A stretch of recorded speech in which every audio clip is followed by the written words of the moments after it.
കരുവന്നൂർ സഹകരണ ബാങ്കിനെ പുനരുജ്ജീവിപ്പിക്കുന്നതുമായി ബന്ധപ്പെട്ട് സർക്കാർ ഇടപെട്ട് നൽകിയ ഫണ്ടിൽ നിന്ന് 1 കോടിയിലേറെ വെട്ടിച്ചു. അഡ്മിനിസ്ട്രേറ്റീവ് കമ്മിറ്റിയും ജീവനക്കാരും ചേർന്നാണ് ക്രമക്കേട് നടത്തിയത്. സഹകരണ റിസ്ക് ഫണ്ടിൽ നിന്നും മറ്റ് സഹകരണ ബാങ്കുകളിൽ നിന്നും നൽകിയ തുകയിലാണ് പുതിയ വെട്ടിപ്പ്. ഓഡിറ്റ് റിപ്പോർട്ടിൽ ക്രമക്കേട് കണ്ടതിനെ തുടർന്ന് ജോയിന്റ് രജിസ്ട്രാർ നടപടിക്ക് ശുപാർശ ചെയ്തു കഴിഞ്ഞു. 300 കോടിയിലേറെ രൂപയുടെ വ്യാജ വായ്പാ ക്രമക്കേടിനെ തുടർന്ന് തകർന്ന കരുവന്നൂർ ബാങ്കിനെ രക്ഷിക്കാൻ സംസ്ഥാന സർക്കാർ ഇടപെട്ട് നൽകിയ തുകയിലാണ് 1.15 കോടി രൂപയുടെ ക്രമക്കേട് കണ്ടെത്തിയത്. ബാങ്കിന് ദൈനംദിന പ്രവർത്തനങ്ങൾ നൽകുന്നതിനായി സഹകരണ റിസ്ക് ഫണ്ടിൽ നിന്നും 5 കോടിയും മറ്റ് സഹകരണ ബാങ്കിൽ നിന്ന് 5 കോടിയും സമാഹരിച്ച് 10 കോടി രൂപയാണ് നൽകിയിരുന്നത്.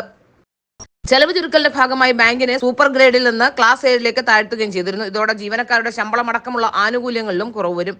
എന്നാൽ പണം കിട്ടിയതിന് പിന്നാലെ ഇതിൽ നിന്ന് 1.15 കോടി രൂപ ജീവനക്കാരുടെ ശമ്പള കുടിശ്ശിക ഇനത്തിലേക്ക് വകമാറ്റുകയായിരുന്നു.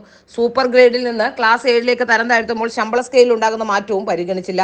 ഉയർന്ന നിരക്കിൽ തന്നെ ശമ്പള കുടിശ്ശിക വകയിരുത്തി നൽകി. സ്വർണ്ണപ്പണയ വായ്പകൾ അനുവദിക്കുന്നതിനാണ് 10 കോടി നൽകിയിരിക്കുന്നത്. അതിനാൽ ജീവനക്കാരുടെ പേരിലുണ്ടായിരുന്ന സ്വർണ്ണപ്പണയ വായ്പകൾ മുഴുവൻ ശമ്പള കുടിശ്ശികയിലേക്ക് വകവരുത്തി. ഇതോടെ ബാങ്കിന് വീണ്ടും വൻ ബാധ്യതയും പ്രതിസന്ധിയും വന്നു.